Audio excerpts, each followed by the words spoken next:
సత్యవేడు నియోజకవర్గ ఎమ్మెల్యే కోనేటి ఆదిమూలం స్థానికంగా ఏర్పాటు చేయనున్న అన్నా క్యాంటీన్ ప్రారంభోత్సవానికి సంబంధించి భూమి పూజ చేశారు. ఈ సందర్భంగా ఆయన మీడియాతో మాట్లాడుతూ నియోజకవర్గ అభివృద్ధి కోసం నూతనంగా నియమితులైన సభ్యులతో కలిసి పలు కార్యక్రమాలు చేపట్టామన్నారు. అనంతరం సుపరిపాలనలో తొలి అడుగు కార్యక్రమం కింద తెలుగుదేశం పార్టీ కార్యకర్తలతో కలిసి ఇంటింటికి వెళ్లి కరపత్రాలు అందించి గత సంవత్సరంలో ప్రభుత్వం చేపట్టిన అభివృద్ధి కార్యక్రమాలను ప్రజలకు వివరించారు.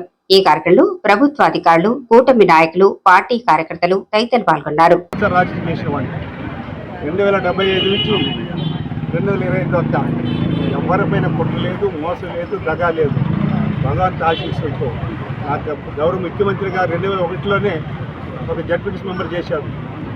2009లో ఇదే ప్రాంతానికి ఎమ్మెల్యే ఇచ్చి కొన్ని కారణాల వల్ల పోయింది. అదే గౌరవ ముఖ్యమంత్రి గారు జిల్లా అధ్యక్షుడు చేశారు ఉమ్మడి జిల్లాకి. అదే ముఖ్యమంత్రి గారు జిల్లా ఆర్గనైజ్ చేశారు. ఈసారి గౌరవ ముఖ్యమంత్రి పిలిచి నన్ను ఈ స్థానానికి ఒక ఎమ్మెల్యేగా ప్రకటించారు. వారికి ధన్యవాదాలు తెలుస్తున్నాను. పిలవడమే కాకుండా ఏప్రిల్ 20వ తేదీ వారి పుట్టినరోజు మన సత్యవేడు ప్రాంతానికి వచ్చి టవర్తో మీటింగ్ పెట్టి ఎవరెవరు అసంతున్న వాళ్ళంతా కూడా పిలిచి బస్సులో నేను ఆదిమూలాన్ని టికెట్ ఇచ్చాను, అందరూ కలిసి పనిచేయమని చెప్పారు. అయినా నేను హేమలత దగ్గరికి పోయా, సతీష్ నాయుడు దగ్గరికి పోయినా, ఇంకొక రాజు దగ్గరికి పోయినా, ఇంకొక మున్సారి నాయుడు దగ్గర పోయినా, ఇంకొకరి దగ్గరికి పోయినా, ఎవరెవరు ఉన్నారో వాళ్ళందరి దగ్గరికి పోయినా అందరూ నాతో కలిసి మెలిసి ఉన్నట్టుండి నా దగ్గర నిధులు కూడా తీసుకొని తడాన నన్ను ఓడగొట్టడం చూశారు. ఎంతో దుర్మార్గం చేసినా కూడా ఇంతవరకు 17 నెలలుగా నేను ఎవరిని నోరు తెచ్చలేదు. నేను చాలామందిని చూసా, 13 మంది ముఖ్యమంత్రి చూసా, ఎంతోమంది కలెక్టర్ చూసా, ఎంతోమంది ఎస్పీలు చూసా, ఎంతోమంది మంత్రులు చూసా, ఎంతోమంది ఎమ్మెల్యేలు చూసా. నా స్వభావం గ్రామం ప్రజల కోసం. ఏ ఎంఆర్ఓ దగ్గర నన్ను ఇంటి జాగా ఇవ్వమని అడగను, ఏ ఎంఆర్ఓ దగ్గర నా బంధువులకు 10 ఎకరాలు ఇవ్వమని అడగను, ఏ ఎండి దగ్గర నాకు లోన్ ఇవ్వమని అడగను. ప్రజల కోసం, ప్రజలకు బాగుండాలా, ప్రజలకు మంచి పని చేయాలని కారణంతోనే ఇన్ని కుట్రలు ఇన్ని కుట్రలు చేసినా కూడా ఎవరన్నా, ఎందుకంటే వైఎస్ఆర్ పార్టీ నుంచి వచ్చినా వాళ్ళ పైన అలిగేషన్ పెట్టకూడదు. మనం తెలుగుదేశం తమ్ముళ్ళు బాగుండాలా, వాళ్ళు కూడా బాగుండాలని కోరుకుంటున్నాను. ఈరోజు ఈ సత్యవేడు నియోజకవర్గంలో ఒకటే అడుగుతున్నాను, గౌరవ ముఖ్యమంత్రి గారు ఎప్పుడు పోయినా నా పైన ఎన్ని చేసినా కూడా ప్రేమతో అభిమానంతో నేను చెప్పినంత ఈరోజు 30 కోట్ల రూపాయలు కాజువేలు నిన్న రాజముద్ర. ఇది నా రాజముద్ర. ఎమ్మెల్యే సత్యవేడు అనేటువంటిది ప్రజలు అధికారులను బెదిరించడం మంచిది కాదు. అధికారులను మంచిగా చేసుకొని మంచిగా పోవాలా. మన ప్రాంత అభివృద్ధి చెందాలంటే అధికార సహకారం కావాలా. ఈరోజు ముఖ్యమంత్రి అధికారులు పూర్తి శాసిస్తున్నాడు, మంచి అధికారాన్ని తీసుకొస్తున్నాడు, మన్ని శాఖలను సవరిస్తున్నాడు. ఈ విధంగా మా పార్టీ విజయం చేస్తున్న 15 సంవత్సరాలు నాతో ఉన్నారు. ఏనాడు మిమ్మల్ని ఒక మాట అనేవాడిని కాదు, కానీ సబ్జెక్ట్ తెలుసుకొని రాయండి. ఎవరిపైన ఈర్ష్య లేదు, ద్వేషం లేదు. పార్టీ పరంగా ఏదైనా చేయండి, సంతోషం. నేను ప్రభుత్వ పరంగా ఏది వచ్చినా చేస్తా, గడబడ చేస్తా, సుపరిపాలన చేస్తా, అన్నీ చేస్తా. ఏమి కావాలని తీసుకొస్తా. కలెక్టర్ దగ్గర పోతా, తోట చైర్మన్ వస్తున్నాడు. రాజకీయాలు మానుకోండి, పార్టీని బలోపేతం చేయండి.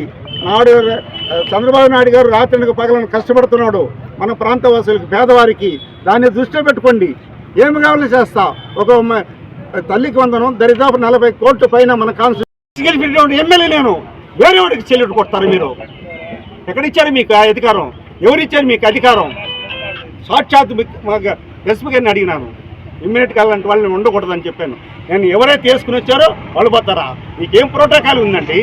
ఎమ్మెల్యేనా, ఎమ్మెల్సీనా, ఎంపీపీనా, జడ్పీటీసీనా, మంత్రినా? ఎవరిచ్చారు మీకు అధికారం?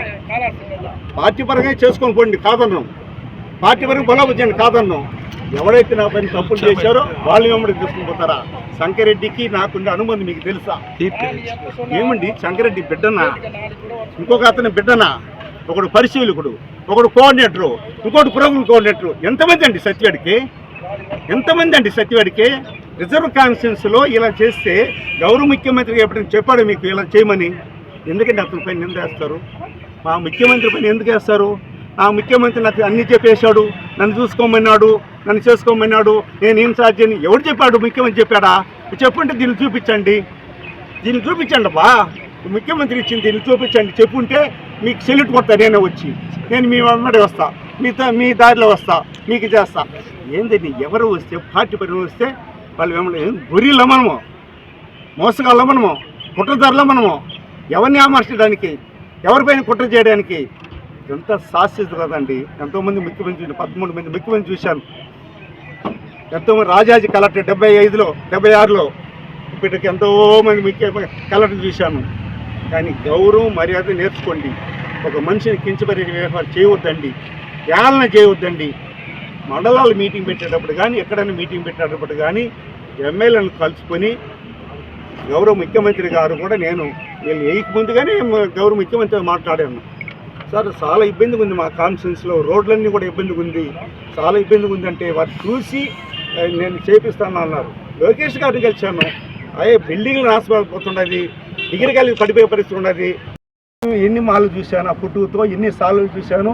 10 పైసలు ఖర్చు లేకుండా వచ్చిన వాడిని నేను సర్పంచ్గా, ఎంపీటీ మెంబర్గా, ఎంపీపీగా, జడ్పీటీసీగా, కాజిపోర్ట్ డైరెక్టర్గా, రైల్వే బోర్డు మెంబర్గా, ఆల్రెడీ అసైన్మెంట్ కమిటీగా, స్టేట్ అసైన్మెంట్ కమిటీగా మెంబర్గా 50 సంవత్సరాల కాలం ఎన్నో పదవులు అనిపించిన వాడిని, ఎంతోమంది లోన్ తెచ్చిన వాడిని, గడప కార్యక్రమాలు ఎంతోమంది సాయం చేశాను, ఎన్ని బోర్డులు వేసాను, ఎన్ని రోడ్లు వేసాను, 400 ఎలిమెంటరీ స్కూల్ హైపర్మెంట్స్ కట్టించాను. ఈ కాన్స్టిట్యూన్సీలో 6 గర్ల్స్ స్కూల్ జూనియర్ కాలేజ్ తెచ్చాను. ఎక్కడైనా కాంపౌండ్ వాళ్ళు చూడండి, హై స్కూల్ కానీ ఎలిమెంటరీ స్కూల్ ఎవరు చేశాడని. ఎన్ని బిల్డింగ్లు కట్టించాను, సచివాలయాలు, హెల్త్ సెంటర్లు, హాస్పిటల్కి ఎంత తెచ్చాను. ఇప్పుడున్న బెడ్లు కూడా 150 తీసిస్తే అన్ని